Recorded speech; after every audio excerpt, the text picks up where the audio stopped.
Hi friends, in this video we would be studying 10 different tips which you can use while working with pivot tables. I'm sure it's going to make your life much easier.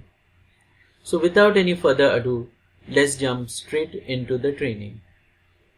So here I have the Excel file and the link for downloading this practice file is in the description of this video.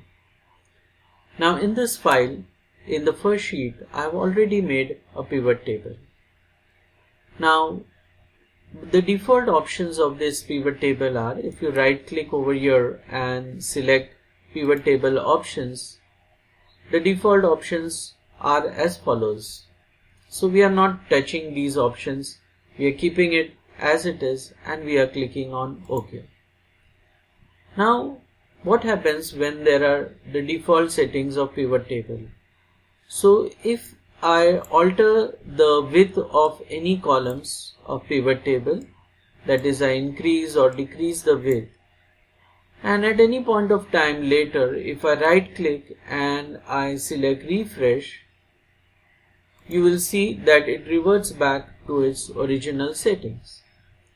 If I don't want that it should happen this way, then in that case right click anywhere in the pivot table, select pivot table options and remove this check mark from auto fit column widths on update and then click on OK. Now if you increase or decrease the width of any particular column and if you right click at any point in time later and select refresh, it would not revert back to the original default widths and it will remember the widths which you have given. Now I'll also share with you one more tip within the same format. Suppose I change the formatting of my pivot table, that is I change the color of certain cells like this and I increase, decrease the font size and so on. If I right click any time later and I select refresh, you will see that it reverts back to its original settings. If I don't want that it should not revert back, then in that case right click anywhere in the pivot table and select pivot table options and put a check mark here, preserve cell formatting on update. Now click on OK. Now if you change the colors or you change the size of the font or reduce the size of the font and later on any time in future if you select refresh, it would not remove your formatting and your formatting would remain as it is.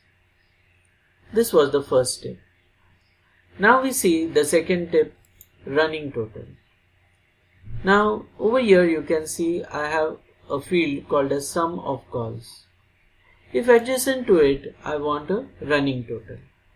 Now what is a running total? A running total is, over here it will remain 1278 only, but over here it should be 1278 plus 1329.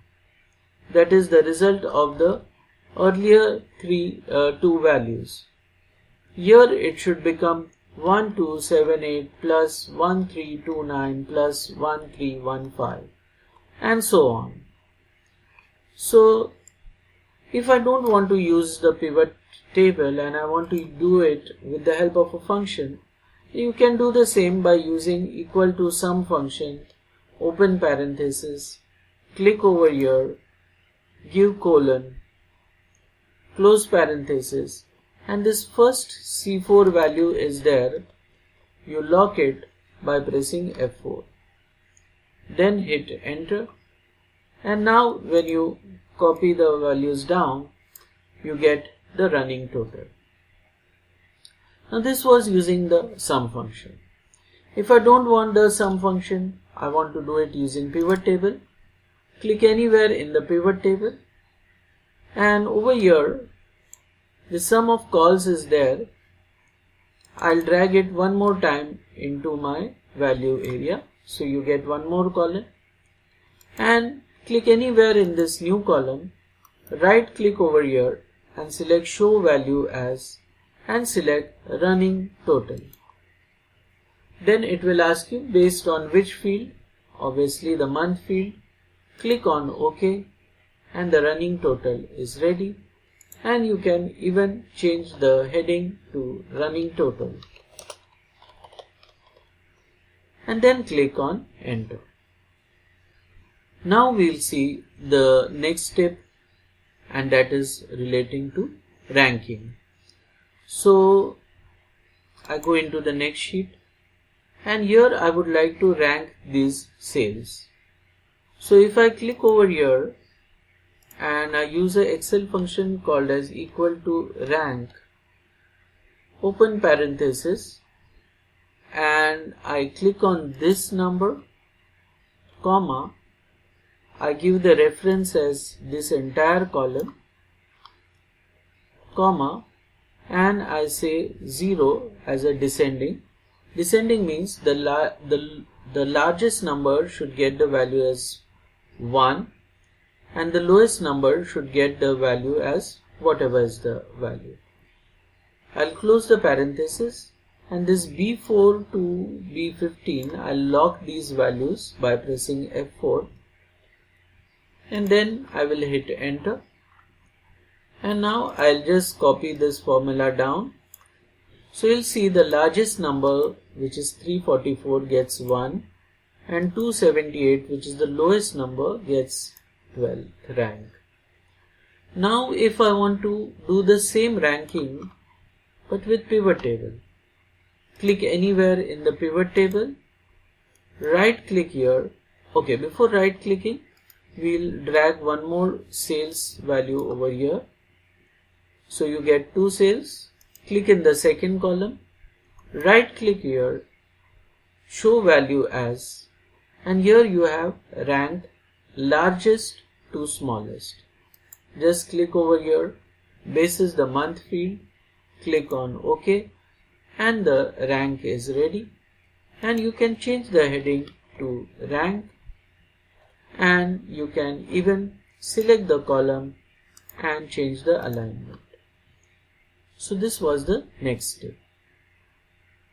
Next we'll see how to move the pivot table. So this is a pivot table.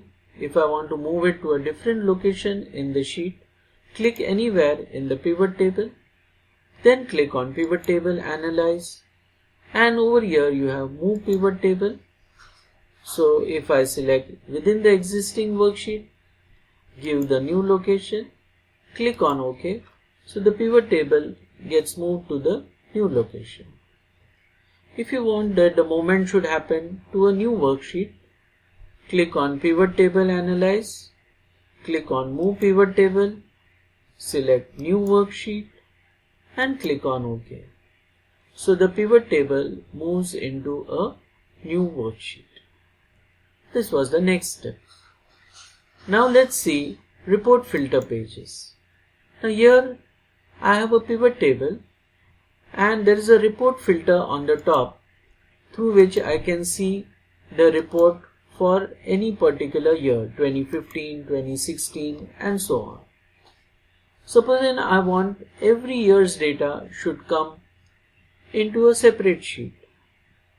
So in that case, what you can do is click anywhere in the sheet, click on pivot table analyze, and in these options you have show report filter pages.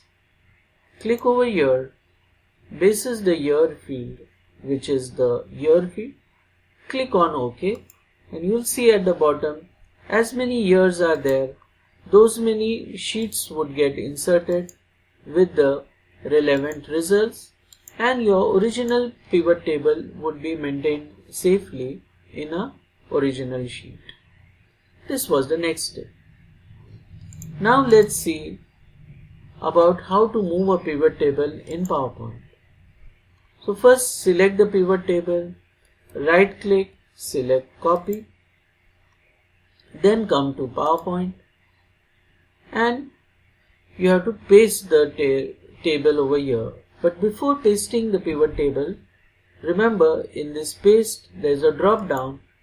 Over there select Paste Special and select Microsoft Excel Worksheet Object. Then click on OK. So your Excel pivot table gets pasted over here. Now at any point of time, if I want to make changes in this pivot table, I can just double click over here. From within PowerPoint, it will start Excel. And suppose I want to see data only for year 2016. I'll select 2016, click on OK, and then click anywhere outside, and the changes would be reflected back in my PowerPoint. This was the next step. Let's come back to Excel. Next we will see conditional formatting in Excel. So here you already have conditional format. So I'll click on Home, Conditional Formatting, and I'll clear the values.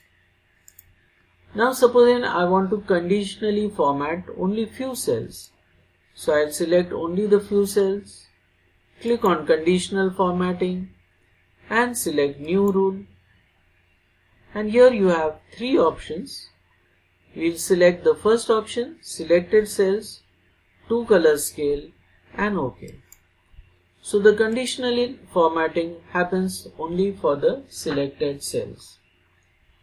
Now if I want to conditionally format all cells including the grand total. So I'll first select the cells, go to Conditional Formatting, Clear Rules. Now the formatting is gone. Now click anywhere in this column, select Conditional Formatting, select New Rules, and this time select the second option, all cells showing sum of sales values. Then click on OK. So it will show for all the cells formatting will happen including the grand total.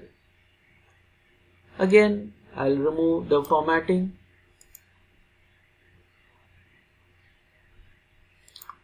Now if I want to format only the cells which have the months next to it, not the grand total. So click anywhere in this column, click on Conditional Formatting, select New Rule and select the third option, all cells showing sum of values for month. Click on OK. So this time it will format all cells except the grand total. This was the next step. Now we move to the next option, that is Filter Selected Items. Suppose I have a pivot table and I want to see data only for specific months. So I'll select the months which I want to see by pressing Ctrl and then right click anywhere in this highlighted cells, and there you have Filter, and in Filter you say Keep Only Selected Items. So only the items which have been highlighted by you will only be displayed. I'll click on this drop down and I'll clear the filters to see everything. Now suppose I want to hide certain values. These values I don't want to be visible. So right click anywhere, select Filter and select Hide Selected Items. So data for those months would not be visible.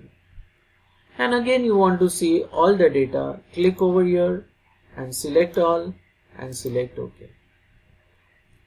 Finally we move to the last tip for pivot table, and that is getting a pivot table in a tabular format. Click anywhere in your pivot table, click on Design, and in Design you have Report Layout.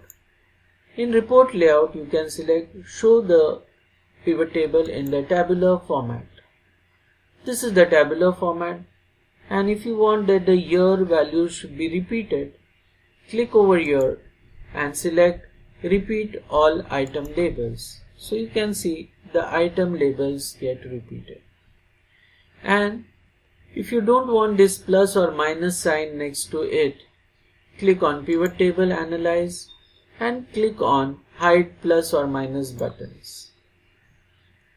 Again come back to design, go to report layout, and if you want to see it in an outline format, this is the outline format, and if you want to see it in a compact format, this is the compact format. So friends, with this we finish 10 different tips of pivot table which will help you work more efficiently with pivot table. Hope you have learned something new, and if you have liked this video, don't forget to like, share and subscribe. We'll see you again in the next lecture. Till that time, goodbye.